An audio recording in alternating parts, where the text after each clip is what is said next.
Hi everyone. Today I'm going to show you how you can use Brokk.ai to solve a real-world issue in the Blender open source repository. Blender is a tool for modeling and rendering stuff, and the GitLab issue tracker shows a lot of open issues here. If I go to the GitLab page here, then you see we have almost 7K open issues here. And I was looking through the issues and picked one where I think this could be fun to solve, to let Brokk solve this issue here. And it's about a problem with the spin tool. It's imprecise. Yeah, and I thought maybe we can try Brokk to solve this issue here. Here I have already opened and cloned the Blender repository. And if we look here, I can also increase the font size a little bit more like this. Yeah, okay, that works better. Then we see we have almost 21,000 files here, mainly C++, but also Python files are involved here. The first thing I did here is I opened a new session and asked about how can I build this with Ninja, because the default here is Make, but Ninja is more reliable, is most of the time it's better, so I wanted to use Ninja. So I asked with Brokk how to build this in general with Linux, and I go deeper here into the conversation, and you see I asked about how to build this with Ninja and how to use specific this folder. And then it responded with the commands needed to do this. And I also wired this command into the settings, because when you open a new repository, Brokk is using a build agent to get all of these commands which are necessary to build the project, to lint the project, to run tests, all of that stuff. For the verification, it identified Make, but as I said, I want to use Ninja, so I was going to override it with the commands provided here. Okay, and I was able to build the project and to run it locally. And now we can start to fix the issue with Brokk. But let me first introduce what the issue is about.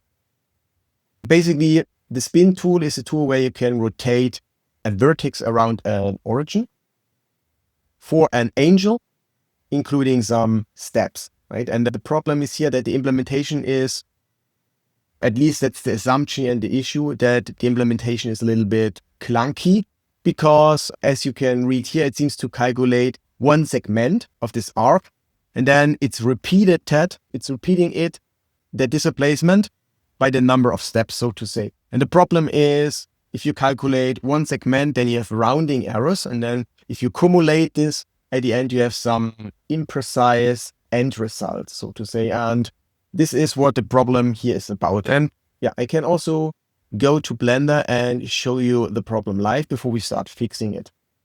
And to do so, I can go to the terminal here.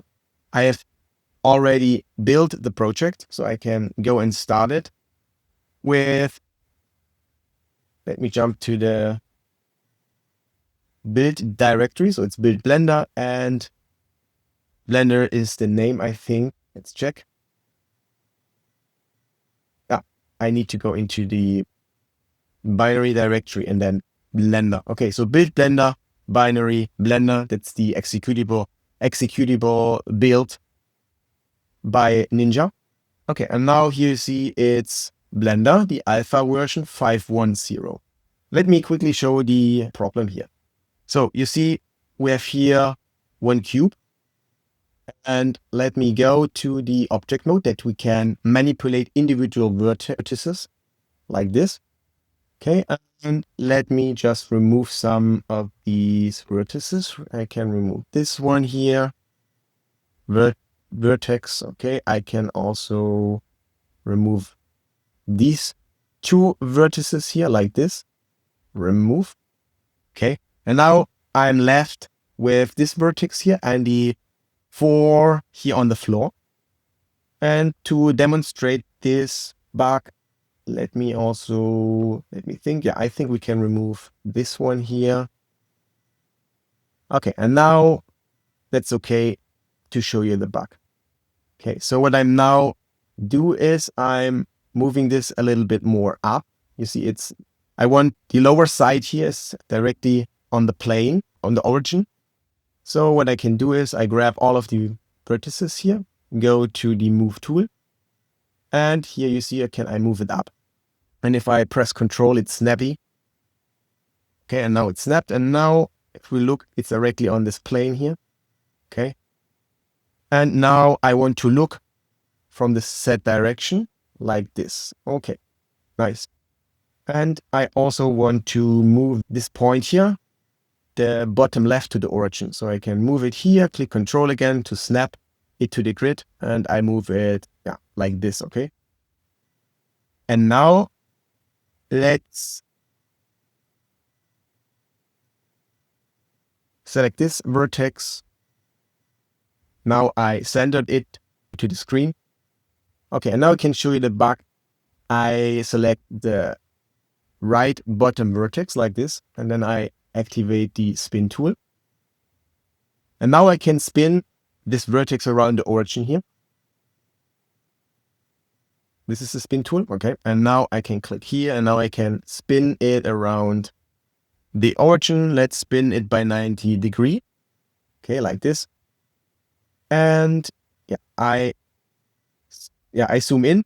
There is also a vertex behind, right? Because we did not drop it. So we have this vertex here, which is created by the spin tool, and one behind. It's just to show you that there are difference in the positioning when I have multiple steps involved here.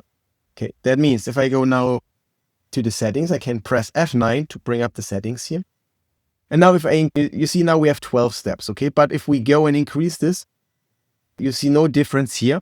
You need to zoom in to recognize this, okay? So let me close this and zoom in more to that vertex here. I zoom in very near like this, okay? And then I open again the tool, the spin tool here. And now if I go here and remove the steps, then you see it starts jumping around.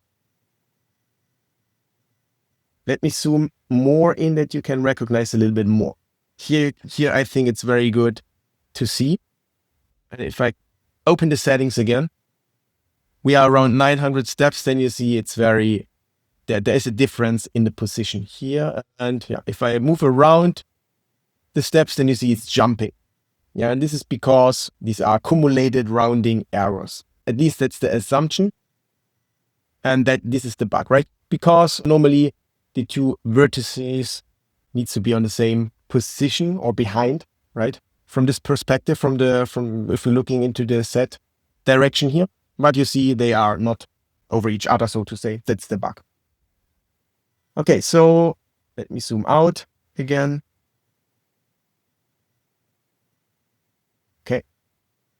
Yeah, so now I'm going to save this for future reference to verify whether it's working after Brokk tries to solve or fix that bug. Now I'm back in Brokk, and now we can work on the issue. So I need to copy the issue text manually to the context window here.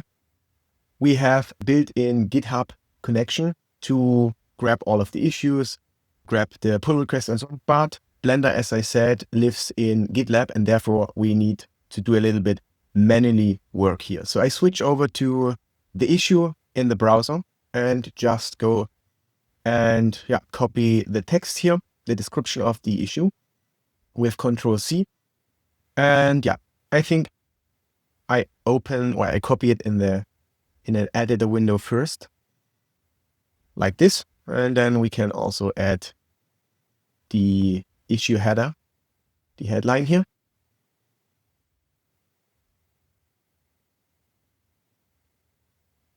Okay, and this is the description here. I copy everything, go back to Brokk and paste it into the context area panel here at the bottom. There's a context menu entry paste text. And then it's inserted. You see the badge, you see how much token it acquires, 271. And if I click on it, I can preview the text here and can read the actual issue. Okay, let's close the preview. And if I want, and it's helpful, I can also copy the image, go to Brokk, and also paste the image here. Verify, it's correct. Okay, and now we have both information here in the context window, and we can then prompt something like, I want to solve this issue. Okay, and now we can let Brokk start working in Lutz mode on that issue. We can also choose a planning model here. We can configure other models. I go with GPT-5 here with the priority queue enabled, so it's a little bit faster. And I click Lutz to start the agent mode. And first it starts to pruning the workspace and to try to find the relevant context. That's the first thing it's doing. And then it goes and do a little bit of research, and then it comes back with a task list. So let's wait.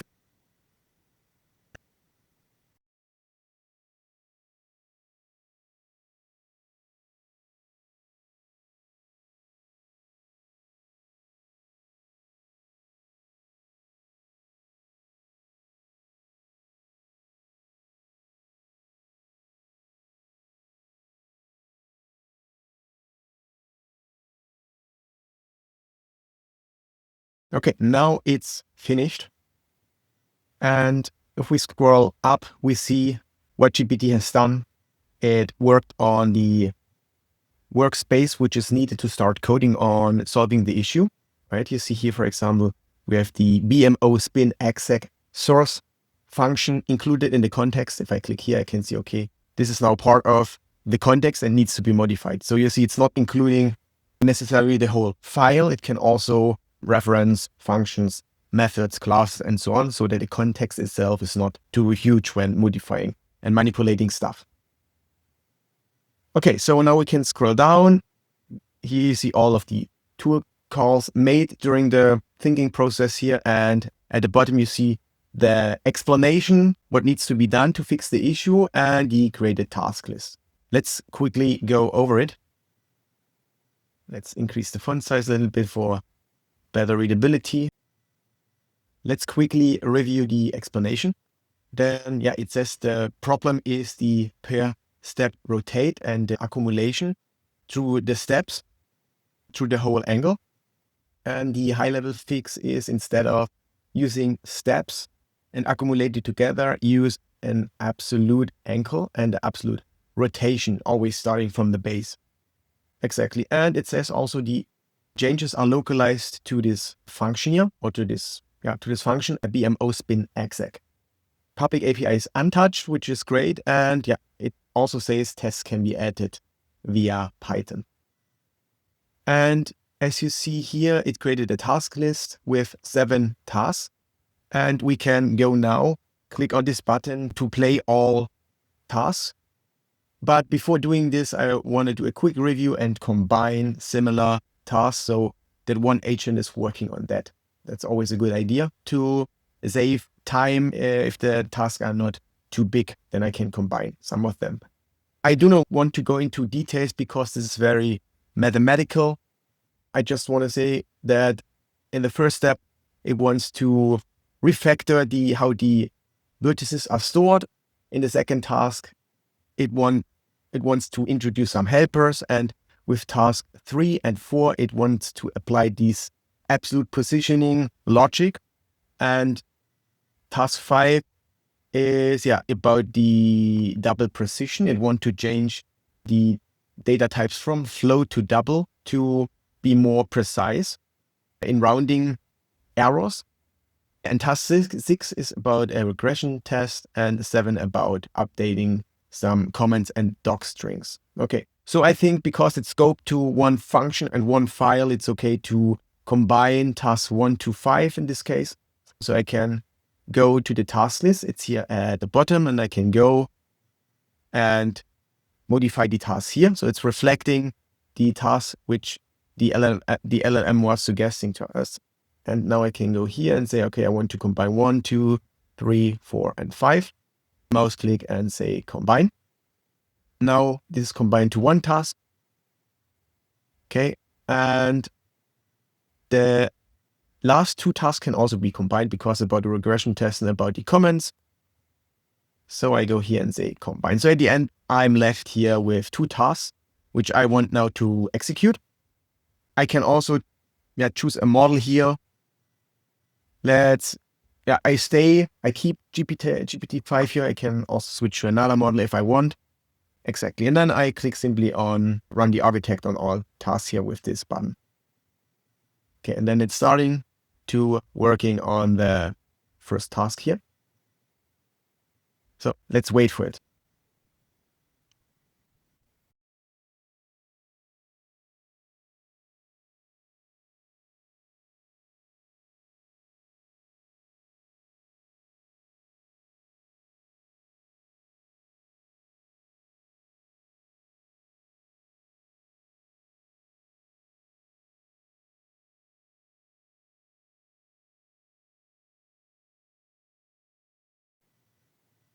Both tasks are finished now.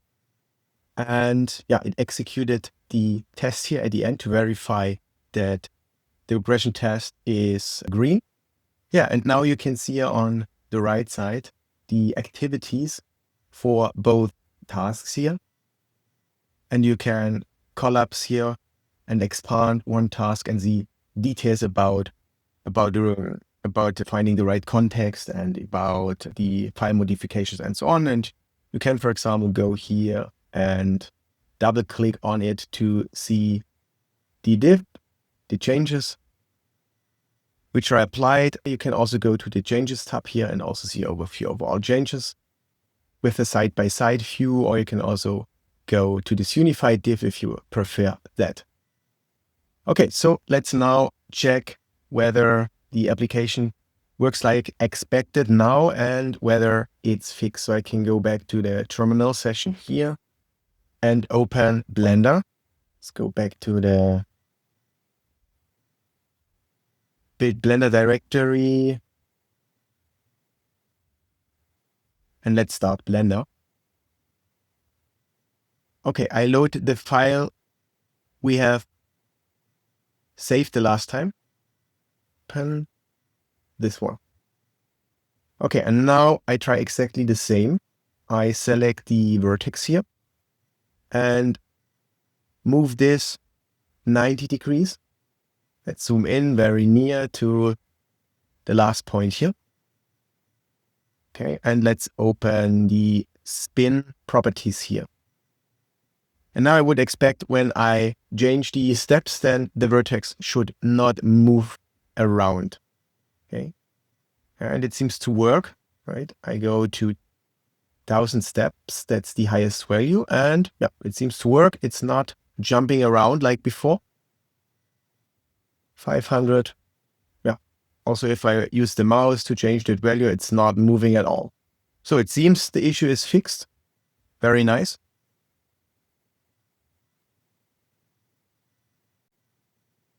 That's it for today's session. I hope you enjoyed watching Brokk.ai in action, fixing a real Blender bug from start to finish.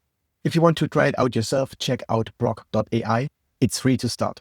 Don't forget to like, subscribe, and hit the bell so you don't miss the next deep dive on our channel. See you soon.